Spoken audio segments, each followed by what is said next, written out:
Hi guys, I hope you're all doing really well. Welcome back to What the Horror, the channel where we talk about horror movies old and new. So, if you saw the title of this episode, then you'll know that today we are talking about and ranking all three of Jordan Peele's movies, including his most recent one, Nope. If you saw my review of Nope, then you'll know that in that episode I mentioned that Nope was actually the first Jordan Peele movie I had ever seen, and after having enjoyed it so much, I had decided to watch the other two, Get Out and Us. They were already on my to-watch list, but my enjoyment of Nope just pushed them to the front of the queue. I did at first consider doing a separate review for both of the movies, but in the end I decided to put all three together in a review/ranking. So I'm going to talk about each of the three movies, and then I'm going to rank them later on at the end of the episode. As I have just done a standalone review of Nope, I may end up talking about that one a little less than the others, but if you would like to know more of my in-depth thoughts on it, I will leave a link to that episode here and in the description box. I'm going to talk about main plot points of the movies as well in this episode, so spoilers will be included, so just bear that in mind if you haven't seen any of the movies yet. Okay, so before we start talking about the movies, I want to talk a little bit about the man himself, because apart from knowing that his movies Get Out and Us had been released to critical acclaim and that they were must-watches for any fan, and to be honest, now that I've seen them, any movie fan in general, I didn't actually know anything about Jordan Peele himself. After watching and loving his movies, spoilers, I wanted to learn more about Peele, and I ended up going down a little bit of a rabbit hole, which consisted of me throwing my arms up in the air multiple times and exclaiming out loud, "I didn't know that!" An odd sight for any of my neighbours looking through the window, I'm sure. So Peele, if you didn't know, but I'm sure you probably do, is an American comedian, writer, producer and director. He's also the founder of film and television production company Monkey Paw Productions, which was created in 2012. Monkey Paw Productions produced Get Out, Us, Nope and the Candyman sequel released last year. According to what I read online, in October 2020, Peele also signed on to produce the remake of Wes Craven's The People Under the Stairs under his company Monkey Paw Productions. Did you know though, because I certainly didn't, that Jordan Peele is also an actor and voice actor? He's starred in shows such as Fargo and Modern Family and provided voices for shows such as American Dad, Big Mouth and Rick and Morty. But most excitingly for me though, I discovered that he's also the voice of Bunny in Toy Story 4 and multiple characters in Bob's Burgers. Jordan Peele has cited his influences as a filmmaker as Alfred Hitchcock, Steven Spielberg, Stanley Kubrick and M. Night Shyamalan.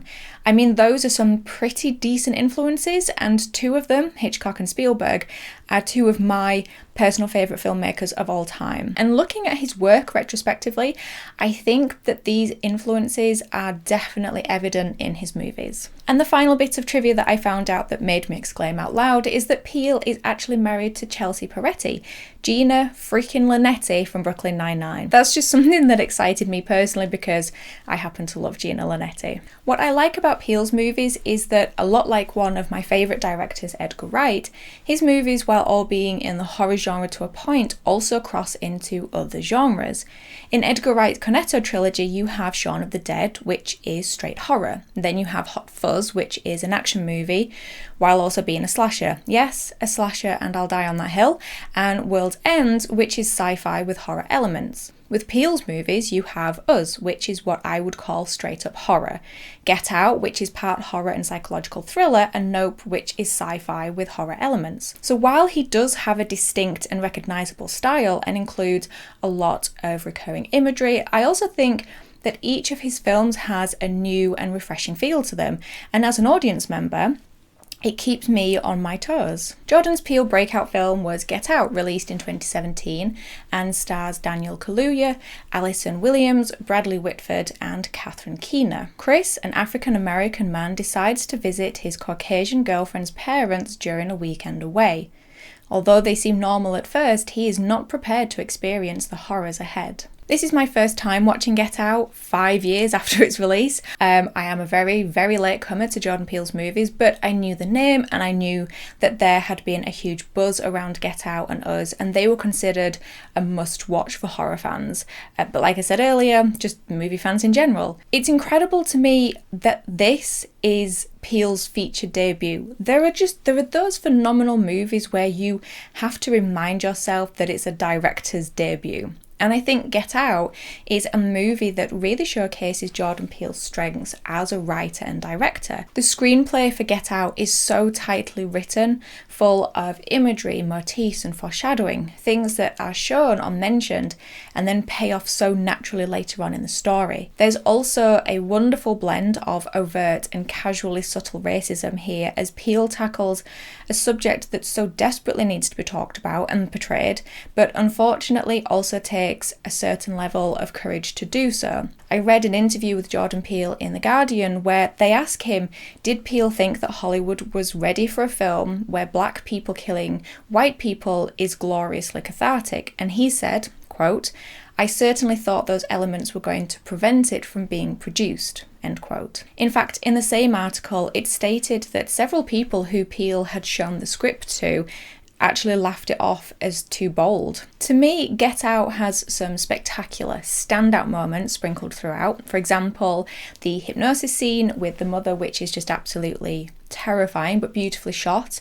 It's a now iconic image, I think, of Chris sat in the chair in the middle third of the screen and then that fall into the sunken place.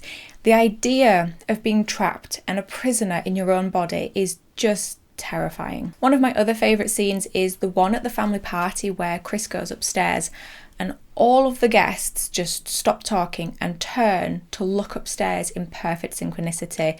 That was just, it was so incredible and so creepy. A day later, it's slush. You can't get out of the driveway. You can't drive down. You can't go.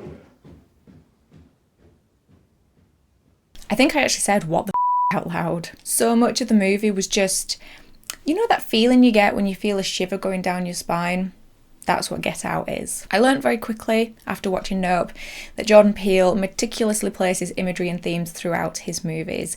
Get Out is chock full of hunting imagery, from the Run Rabbit Run song in the cold open, hitting the deer. Chris says that he doesn't want to be at the end of a shotgun.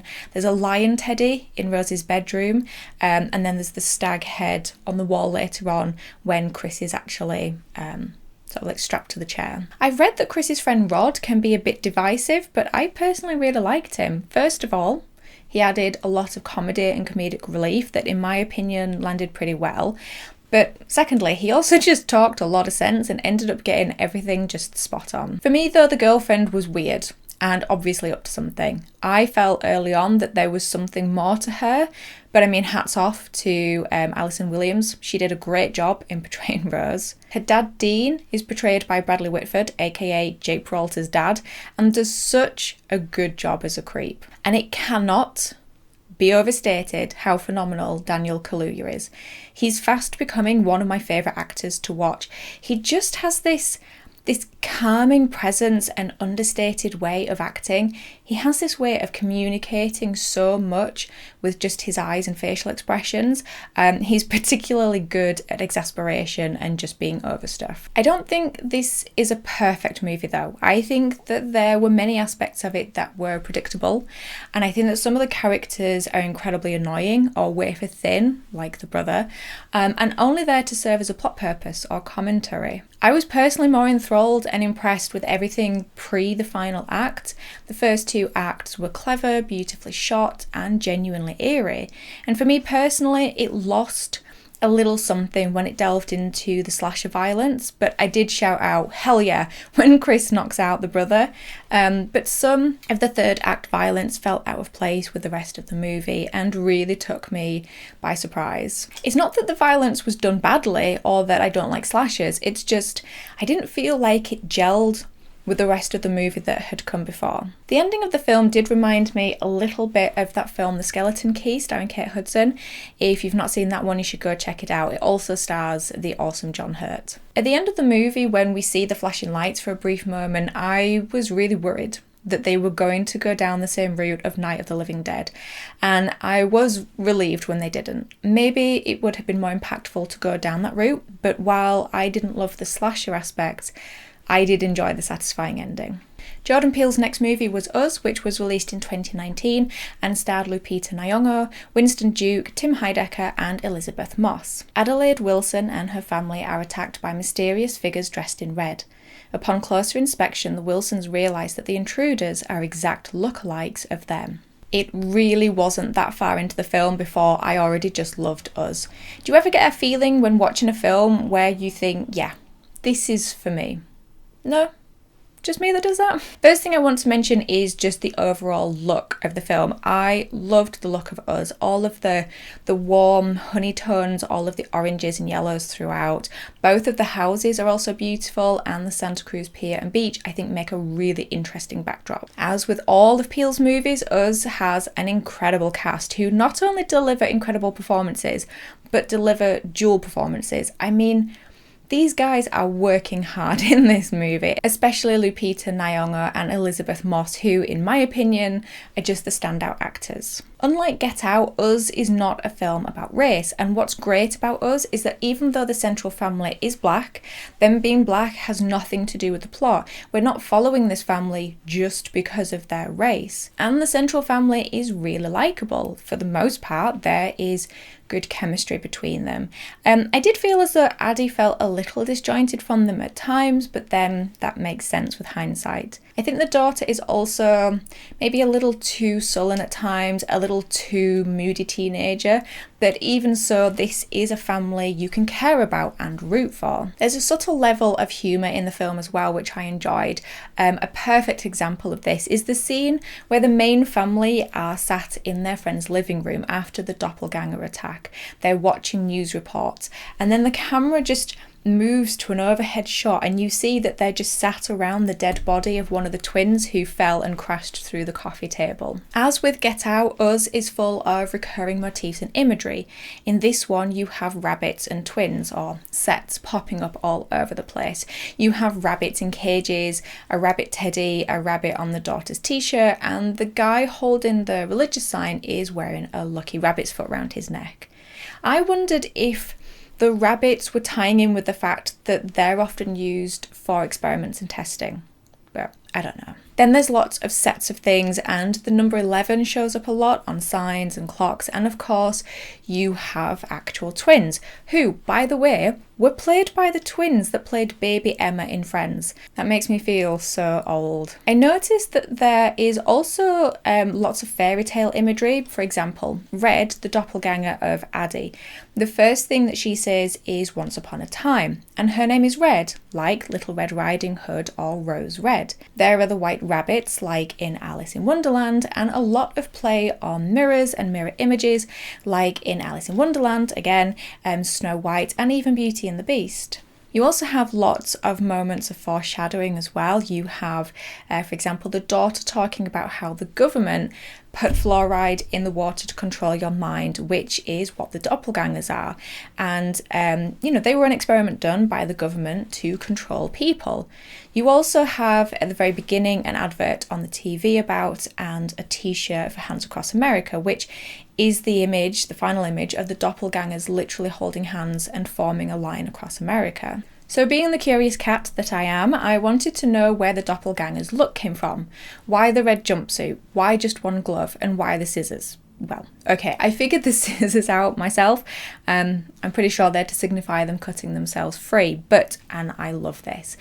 The t-shirt Addie wins at the fair is a Thriller t-shirt, and it's what she was wearing when she was swapped, and that's what inspired the look. The red jumpsuit is inspired by the red outfit Michael Jackson is wearing in the music video, as well as the one glove which Michael was famous for wearing. I just love that. Another little detail that I loved was a bit of a blink and you miss it moment. It's early on in the flashback and the mum says something like, oh, they're filming a movie over there, maybe you could go and see if you can be an extra. And I realised that that's probably the Lost Boys. They filmed in Santa Cruz in the 80s using it as their Santa Carla.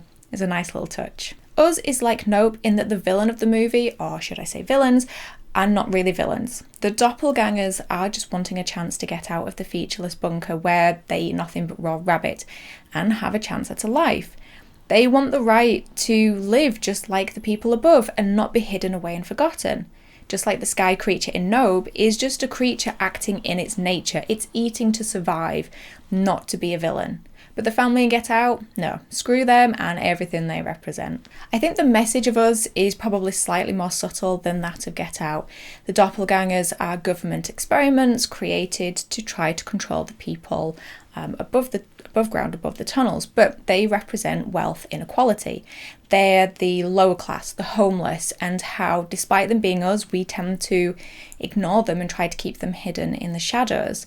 And then this is greatly contrasted with the two families who we follow, who are clearly wealthy. They have summer homes, new cars and boats. They represent the upper class or people who have money. And not only do the doppelgangers represent the hungry and the homeless, but by them having the same face as the wealthier characters, it's like holding up a mirror to them or to us and saying, maybe the problem is us. I think the ending of Us left me feeling the most, feelings. While the other two movies probably had more moments within them that stood out, the ending of Us, not necessarily the very end scene, but rather the whole ending really stuck with me. The information we were left with, the overall feeling, it made me feel so sad. Just sad that the doppelgangers had to live like that and just wanted freedom. And the idea of this really young girl being snatched from her family and trapped in the bunker for the rest of her life was just horrendous. And also, what about all of those poor rabbits? Who is going to go back and save all of them? Because someone's going back to save all of the rabbits, right? If I had to point out a couple of flaws, because again, like Get Out, it's not a perfect movie, I'd start with the husband. Yet another example in a horror movie or of a dad or husband not listening to what their family is telling them. I mean, just listen to your wife, man. Don't laugh or try to lighten the mood when she's sharing a childhood trauma. And then, when she's told you her story and her worries, and is then clearly worried when a strange event happens like she predicted, don't dismiss her as irrational. I mean, to his credit, it doesn't take long for him to get on the same page as her, telling her to call the cops and grabbing a bat for protection. I also felt as though some parts dragged just a little, like when the family is hanging out at the house and when the doppelgangers first attack. And finally, I did suspect that the girls had swapped in the House of Mirrors. I wasn't 100%, but there were just a few things, like her not wanting to talk much, the fact that Red was the only doppelganger who could talk, but mostly because of how feral Addie seemed and sounded when she killed someone later on in the film. But of course, it could also just be that something traumatic happened to her and she doesn't want to talk.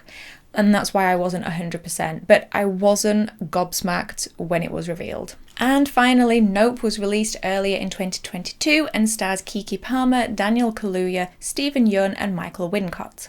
Two siblings running a horse ranch in California discover something wonderful and sinister in the skies above, while the owner of an adjacent theme park tries to profit from the mysterious otherworldly phenomenon. So, when I reviewed Nope the first time, at that point, I hadn't seen any of Jordan Peele's movies, and I went into Nope with no baggage, expectations, or preconceptions. And I personally think it helped me enjoy Nope for the movie that it was. I've read and heard so many people's reviews of and thoughts on the movie, and the most common thing said, apart from it being rubbish, is it's a disappointment because it doesn't measure up to Peele's previous movies. Well, now I've seen all of Peele's movies, and having seen them, does that affect my thoughts on Nope?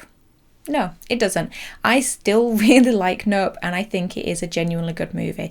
In fact, watching Get Out and Us has made me appreciate Nope even more. It shows that Jordan Peele isn't just a one-trick pony. He's a multifaceted writer and director. He uses the horror movies as a platform to comment on things and to convey a message, or at least highlight an issue in our world that needs highlighting. But in each of his movies, he's chosen to address a different issue. In a recent interview on a morning show, Peele said that, quote, "First and foremost, I wanted to make a UFO horror film. And then, of course, it's like, where is the iconic black UFO film? And whenever I feel that my favourite movie out there hasn't been made, That's the void I'm trying to fill with my films. He also said that Nope is about how we observe spectacle and our addiction to it. The themes of fame, spectacle, and also exploitation of both people and animals is tackled in a really subtle and effective way, even having multiple layers and examples of it. So for example, in the case of Dupe, having been on the Gordy show where you have the chimp being exploited, and then he in turn exploiting the fame he has from the shows and films that he did in order to make his business, where he exploits, to a point, his visitors. I think the fact that Peele refers to it as a horror UFO film also confirms that Nope is intended to be a horror film. I've heard people say that this, and in fact all of Peele's films, can't be considered horror, but I personally disagree.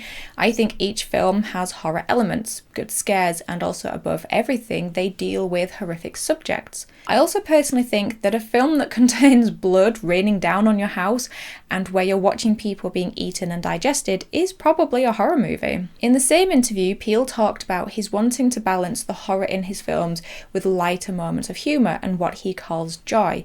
And I love this quote of him talking about his movies, which reads, "I think we can all agree that it is a scary world. So I do feel like we need these outlets to face our fears. We just need it. And so I like to put us in a position where we're safe, where we're together, and we don't just feel the fear.